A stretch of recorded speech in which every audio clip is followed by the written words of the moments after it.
대신 주시는 것. 주님이 눈물 대신 뭘 주냐? 기쁨을 주십니다. 옆 사람 보면서 한번 써주세요. 옆 사람 손 좀 잡아봐요. 옆 사람 손 잡아. 또 남녀를 전기통화라고 하지 말고. 그거 한번 보세요, 옆 사람. 안 되면 세 사람이 되니까. 희라. 웃어야. 웃음을 보고 온대요. 오늘 눈물에 대한 이야기인데, 눈물은요, 원래 우리 안에 눈물샘이라는 것도 있고, 기름샘도 있어요. 기름도 나와야 하고, 눈물도 나와야 하는데, 눈물샘에서 분비되는 분비액이 바로 눈물입니다. 그리고 성분은 여러 가지가 있지만 대부분 염화, 나트륨으로 되어 있습니다. 그러나 성경에서 이 눈물을 할 때 이런 의학적인 성분에 대해서 말씀하고 있는 것이 아니고 정신적이고 영적인 문제에 대해서 말하고 있는 것입니다. 구약과 신약을 살펴보면 눈물을 흘렸던 많은 사람들의 이야기가 기록이 되어 있습니다. 그리고 특징적인 것은 이런 성경에 눈물을 흘렸던 이런 사람들의 이야기를 보면 이 눈물 뒤에는 반드시 놀라운 결과가 있었습니다. 무슨 얘기냐면 그 눈물을 흘린 그 사람의 생애에 새로운 변화가 일어났든지 기적이 일어났든지 했다라는 이야기입니다. 톨스토이는 그의 명작 도안에서 이런 이야기를 합니다. 자신의 정신적 존재의 각성을 기뻐하는 눈물이 선한 눈물이다. 이 말이 무슨 얘기냐면 우리가 못 먹고 못 입고 못 살기 때문에 우는 눈물보다는 내가 인생을 살면서 무엇을 깨닫고 발견하고 그래서 정신적 각성이 일어나서 흘린 눈물이 가치 있는 눈물이고 의미 있는 눈물이다. 그런 이야기입니다. 그리고 우리는 보통 못 입고 못 살고 못 먹고 그래서 울 때가 많은데 그런 눈물이 가치 있는 눈물이 아니고 무언가 내가 인생을 살면서 깨닫고 나서 정신적으로 깨닫고 나서 각성되어서 오는 눈물, 그것이 바로 가치 있는 눈물이다 그랬습니다. 예를 하나 들어보면 우리가 잘 아는 히틀러라는 사람은 때로 연극적인 눈물을 자유자재로 흘린 사람이라고 그래요. 저는 이렇게 TV를 가끔 이렇게 보면 그 배우들이 막 드라마 하면서 자기하고는 항상만 높죠. 그런데 그 사람들이 사는 것은 행복하게 사는데 그 연기할 때 우는 거 보면요 진짜 눈물을 흘려요. 맞죠? 어떻게 저렇게 눈물을 흘릴 수 있을까? 제가 해보면 어느 때는 울고 싶은 생각이 가끔 있을 때도 있어요. 하나님 앞에서 그렇고 눈물을 흘리고 싶은 생각이 있는데도 눈물이 안 나올 때가 많거든요. 근데 그 사람들은 어떻게 연기를 하면서도 저렇게 울고 싶을 때 울고 막 또 그러다가 또 막 웃잖아요. 웃고 싶을 때 웃고 자유자재로 할까 그런 생각을 가끔 해보게 되는데 이 히틀러라는 그 사람도 그랬대요. 그래서 어떤 일들이 자기의 뜻대로 이렇게 이루어지지 않으면 마치 발작하는 것처럼 막 대성통곡을 했다는 거예요. 나치 지도 당원 중에 오토 슈트라세스라는 당원이 있었는데 그 당원이 히틀러가 하는 일이 못마땅하니까 나 탈당하겠다 그런 거예요. 그래서 이 사람 붙들고 히틀러가 밤새도록 설득을 했는데 설득이 안 먹힌 거예요. 그래서 밤새 설득하면 3번이나 울음보를 터뜨렸다는 거예요. 히틀러가 흘린 눈물, 그 히틀러의 눈물이 고상하다, 숭고하다 이렇게 누가 말하겠어요?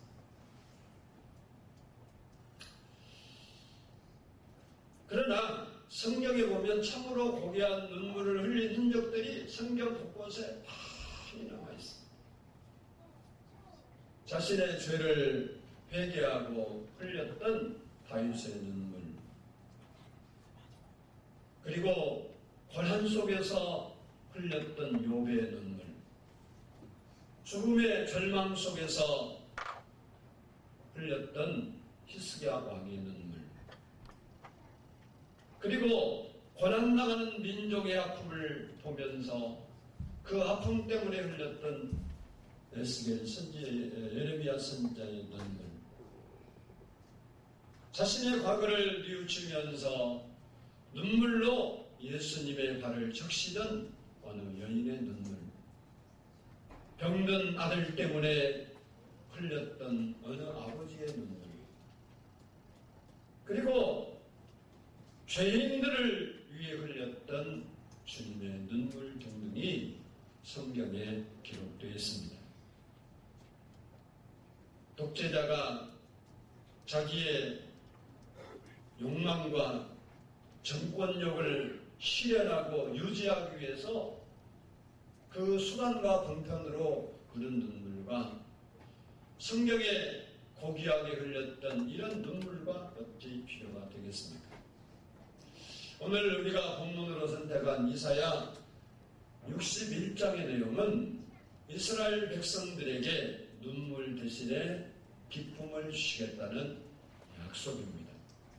오늘 본문을 살펴보면서 우리도 울 일이 많은 이 세상에 살아가고 있는데 울음 대신해 주시는 기쁨을 회복할 수 있는 시간이 되기를 축복합니다.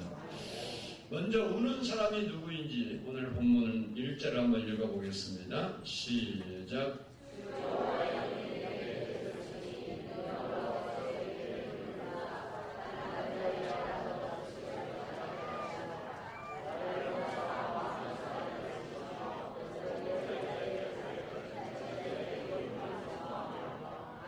아멘. 거기 보면 울 일이 있는 사람들, 울어야 할 사람들, 울면서 사는 사람의 명단이 나와 있습니다.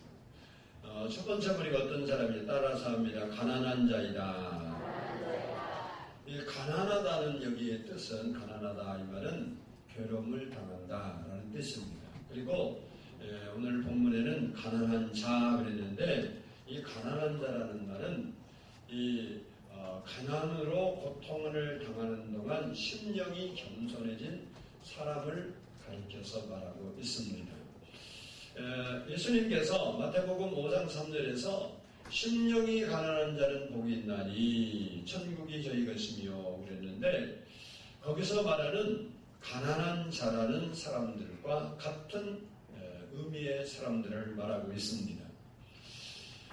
돈이 없어 가난한 사람들도 울 일이 많죠. 돈 때문에 우는 경우도 많고, 또 우리가 세상을 살면서 바르게 살고 바르게 믿으려고 하니까 또 울 일이 많아요. 세상은 바르게 가지 않는데 내가 바르게 살려고 하니까 울어야 되는 거예요. 뿐만 아니라 불의와 싸우고 부정과 대결하고 유혹을 물리치게 된다면 그런 과정에서 우리가 극도의 고통이 따르게 됩니다. 그래서 성경 말씀 구약을 보면 구약의 경건한 예언자들은 다 눈물의 사람들이었어요. 왜냐하면 그들이 하나님이 무엇을 원하시는지 아는데 백성들에게 그 이야기를 해줘도 듣지 않으니까 그들이 스스로 울었어요.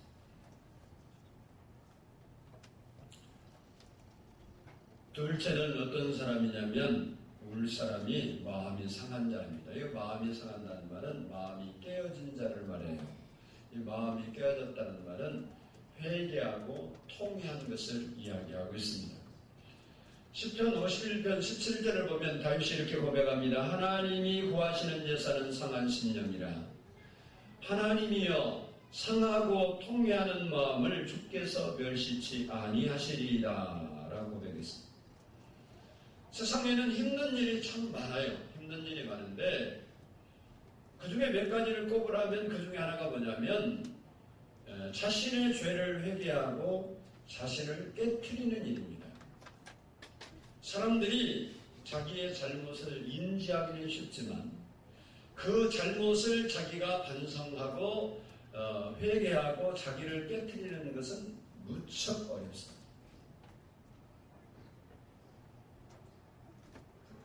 그래서 하나님은 자신을 깨트리고 난 후에 그 상한 심령 속에서 흘러나오는 눈물을 보시고 주님이 용서도 하시고 그런 사람을 기뻐하세요. 성경에 보면 탕자라는 둘째 아들 이야기가 나오는데 그 탕자가 재산 가지고 가서 사랑방탕해서 낭비하고 아버지께 돌아옵니다. 그런데 아버지가 그를 기쁘게 받아줬습니다. 왜 그랬느냐? 그 탕자는 자신을 깨트렸어요. 아하, 내가 누구인가? 자기가 돈을 쓰고 잘 나갈 때는 그것을 인지하지 못했지만 어려운 상황에 처할 때 자신을 돌아보고 내가 잘못된 삶을 살았구나.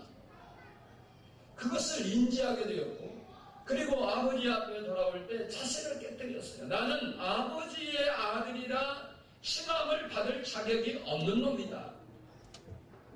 내가 아버지에게 가서 용서를 빌고 그동안 잘못했던 것을 회개하고 내가 품꾼의 하나로 나를 받아달라고 아버지께 사정을 해야겠다라고 그는 자신을 깨트리고 돌아온 거예요.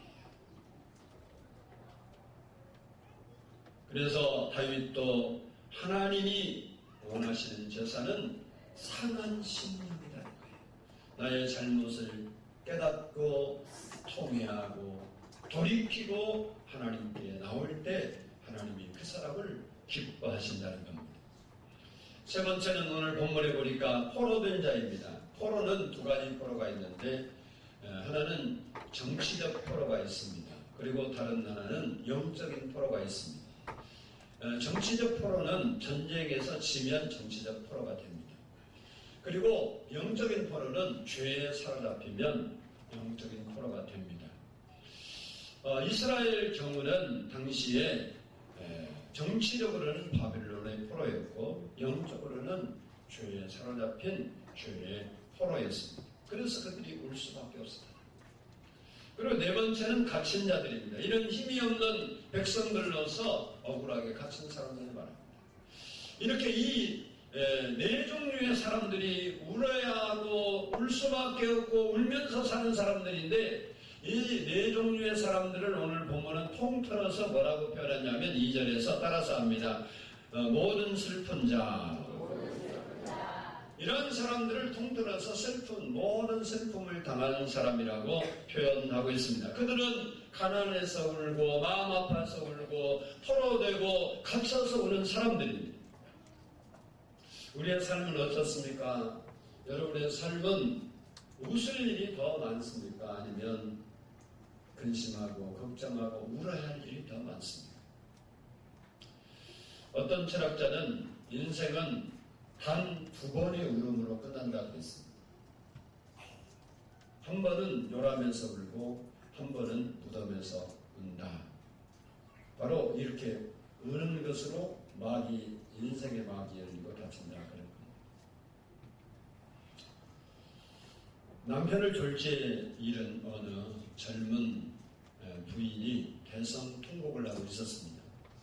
주위에 있는 사람들이 우는 여인을 달랬습니다. 그래도 이 여인이 울음을 그치지 않았습니다. 계속되는 통곡 소리와 그리고 또 옆에서 위로하고 달래는 소리가 이렇게 어우러져서 슬픔이 고조에 이르게 됐을 때 남편을 사별한 지 12년이 된 초로의 여인이 그 방문에 들어왔습니다. 그리고 우는 여인을 말리는 그 사람들에게 이런 말을 했어요. 실컷 울게 내버려 두세요. 이유는 울고 싶을 때 실컷 울고 나면 슬픈 한이 풀린다는 겁니다. 그러나 여러분, 한없이 운다고 한이 풀리지도 않고 대성통곡을 한다고 해서 슬픔이 절대 없어지지 않습니다. 그렇다면 누가 이런 슬픔을 해결할 수 있느냐입니다. 오늘 본문 1절을 보면 내게 기름을 부으사 나를 보내사, 어떤 한 사람이 나오는데 기름을 부음을 받고 보냄을 받은 사람이 나옵니다. 여기서 말하는 나라는 사람은 바로 예수 그리스도입니다. 예수 그리스도가 이 땅에 오셔서 우는 자들의 우는 사정을 들으시고 슬픔의 문제를 해결해 주신다는 것입니다. 다시 말하면 우리가 살면서 실컷 운다고 해서 한이 풀리는 것도 아니고 대성통곡을 한다고 해서 슬픔이 없어지는 것이 아니라 슬픔을 해결해 주시는 주님이 내게로 오셔야 된다는 사실입니다. 우리가 살면서 아는 얘기지만 우리에게 슬픈 일이 있을 때 슬픔이 우리 안에서 쉽게 사라지지 않습니다. 슬픔으로 긴 시간 통곡하다 지쳐서 우는 사람들을 보면 그렇게 울다가 지쳐서 잠이 듭니다. 그러면 잠자는 동안에도 흐느끼고 자요. 여러분, 아이들을 키울 때 보면 아이들이 서럽게 막 우는 일 때문에 울다가 어머니 품에서 잠이 듭니다. 그러면 아이가 잠자다가 뭐예요? 훌쩍훌쩍 울어요. 우리가 생각같이 내가 이제 슬픔을 버리고 기쁘게 살리라 해서 우리에게 기쁨이 오고 슬픔이 사라집니다. 진정한 의미의 해결은 메시아 되신 예수 그리스도를 내 심령에 모셔드리고 그 예수님이 위로해 주셔야 우리의 슬픔의 문제가 해결되는 것입니다. 요한계시록 21장 4절을 보면 모든 눈물을 우리 그 눈에서 씻기심에 다시 사망이 없고 애통하는 것이나 고가는 것이나 아픈 것이 다시 있지 아니하리니 처음 것들이 다 지나갔습니다라 라고 했습니다. 우리 주님은 온 세상의 모든 사람의 눈물을 닦아줄 수 있는 위대한 능력을 가지고 계신 분이라는 겁니다. 오늘 본문 말씀을 보면 가난한 자에게 아름다운 소식을, 마음이 상한 자를 고치며 포로된 자에게 자유를, 갇힌 자에게는 노임을 선포하며 그랬습니다. 이 말이 무슨 말입니까? 예수 그리스도께서 우리에게 오셔서 예수 그리스도를 심령에 영접하고 그 주님을 믿고 그 주님 앞에 나가서 우리의 눈물의 슬픈 사연을 아뢰게 되면 그 주님이 우리의 눈물만을 닦아주시는 것이 아니라 근본적인 문제들을 해결해 주시기 때문에 더 이상 가난 때문에, 마음 상한 것 때문에, 갇히고 포로된 것 때문에 울 필요가 없다, 그런 이야기입니다. 그러면 그 주님이 과연 어떻게 해결해 주시는가? 슬픔을 해결하는 방법을 잠시 말씀을 통해서 보겠습니다. 2절을 한번 읽어보겠습니다. 2절 시작.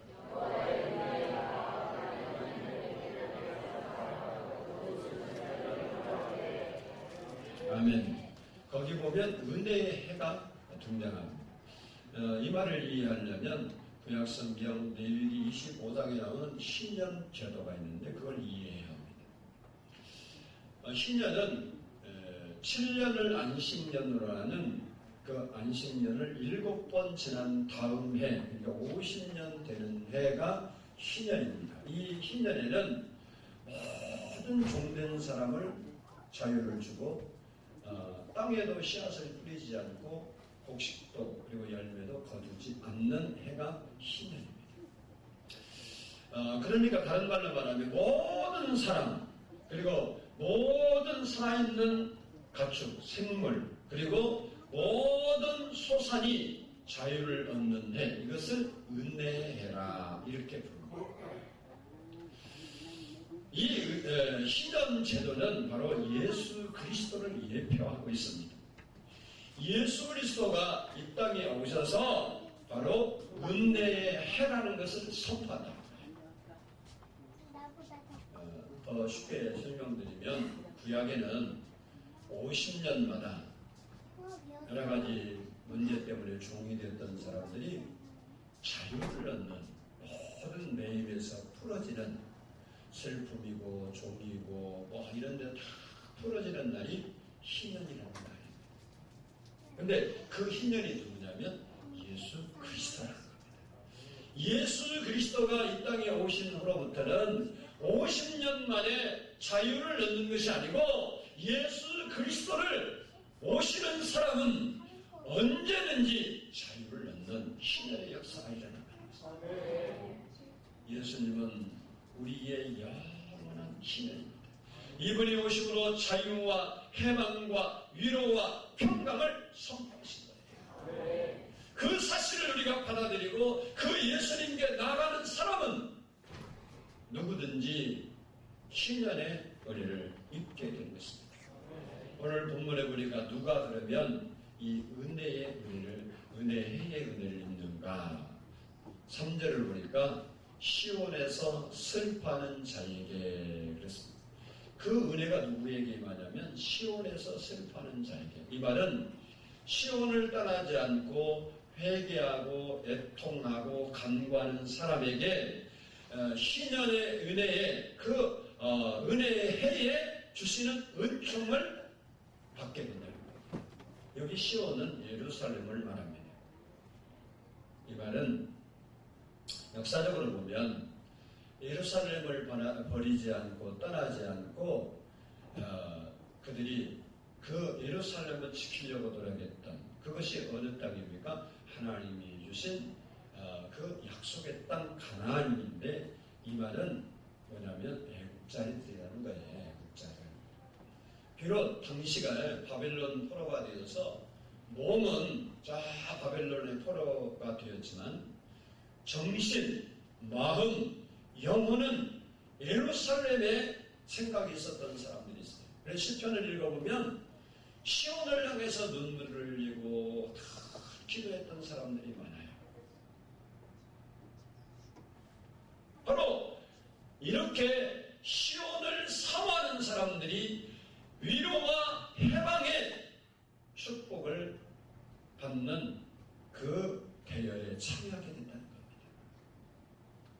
그건 역사적인 이야기고, 그러면 오늘 신약에서 이 시온은 바로 교회의 재단을 이야기합니다. 교회의 재단에 엎드려서 우는 사람들, 슬퍼하는 사람들, 회개하고 애통하는 사람들이 이 큰 은혜를 받게 된다는 이야기입니다. 은혜의 해가 되신 그 예수님 앞에 엎드려서 우리의 마음을 털어놓을 때 그 하나님께서 그 우리의 기도를 들으시고 우리에게 큰 은혜를 부어주신다는 것입니다. 그러면 하나님께서 구체적으로 어떤 은혜를 주시는가? 다시 말하면 눈물 뒤에 무엇을 주시는가? 우리 3절을 읽어보겠습니다. 3절 시작.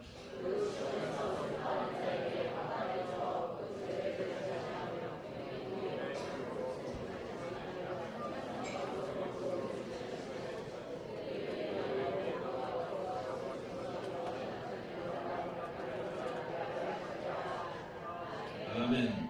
거기 보니까 첫 번째로 슬퍼하는 자에게 따라서 합니다. 화관을 주신다. 이스라엘 백성들은 오늘 본문에 보면 죄 대신 화관이라고 했는데, 이스라엘 백성들은 회개할 때 죄를 물었습니다. 죄를 뒤집었어요. 근데 죄를 뒤집으시고 우는 그 사람에게 은혜해 대신 예수 그리스도를 받아들이고 그 앞에 나오면 죄를 하나님이 제거하시고 그 위에 간을 씌워주시다. 이 화관은 영광과 존귀, 그것을 의미하고 있습니다. 하나님께서 우리에게 다른 말로 말하면 죄 때문에 울고 슬퍼하는 거 다 제하시고 우리를 기쁘게 해주신다. 두 번째는 따라서 슬픔 대신에 희락을 주신다.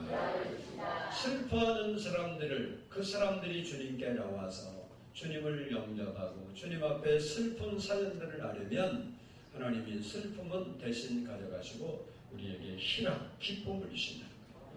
그래서 우리 믿는 사람들이 늘 찬송하는 거예요. 전날의 한숨 변하여 내 노래 되었네. 전날의 한숨 변하여 내 노래 되었네. 주님을 찬송하면서 할렐루야 할렐루야 내 앞길 멀고 험해도 나 주님만 따라가리. 주님 앞에 우리가 나오면 주님께서 전날에 우리가 한숨 쉬고 힘들었던 것을 주님께서 노래로 기쁨으로 바꿔주신다는 것입니다. 그리고 세 번째는 따라서 근심 대신 찬송을 주신다. 우리가 근심 많은 그 대신 노래가 나오도록 해주신다는 거예요. 그리고 마지막으로는 10절로 11절 보면 구원의 옷을 입혀주셔서 신랑 신부처럼 우리를 꾸며주신다라고 했습니다. 이 말을 종합해 보면 우리가 가지고 있는 슬픔을 근본적으로 완벽하게 해결해 주시겠다는 말씀인 것을 볼 수 있습니다. 그래서 우리의 삶에 슬픔이 있는 우리들에게 머리에 화관을 씌워주시고 그리고 우리 마음속에는 기쁨을 주시고 그리고 우리 입술에는 찬송을 주시고 우리 안에는 구원의 옷을 입혀주시고 우리 겉에는 공의의 옷으로 입혀주시고 그리고 각종 모습으로 우리를 아름답게 장식해 주시는 거예요. 그러니 누가 세상에 사는 누가 이렇게 해줄 수 있겠습니까? 우리가 믿는 하나님, 우리가 믿는 예수 그리스도, 여러분의 아버지라고 고백하는 그분은 지나가기도 하시고 고난을 막아주시기도 하시고 승리의 다리를 놓아주시기도 하신 분입니다. 그리고 슬픈 자들, 우는 자들에게 화관과 구원의 옷을 입혀주시는 거예요. 슬픔의 자리에서 구원해 주시고 우는 자리에서 구원해 주시는 분이 바로 예수 그리스도입니다. 우리는 그 앞에 나가야 합니다. 그리고 그 은혜를 받아야 합니다. 50년 만에 한 번 오는 자유의 해방이 아니라 언제 어디서나 예수 그리스도를 영접하는 그 순간 우리의 해 되신 눈물 대신 기쁨을 주시는 하나님의 은혜가 우리에게 임한다는 사실입니다. 바라기는 여러분의 안에 있는 아픔과 사연과 모든 슬픔들 주님 앞에 내려놓고 주님이 그 모든 것 가져가시고 대신 여러분에게 남은 생에 기쁘고 감사하게 살아가는 성도의 삶이 되기를 축복합니다. 기도하기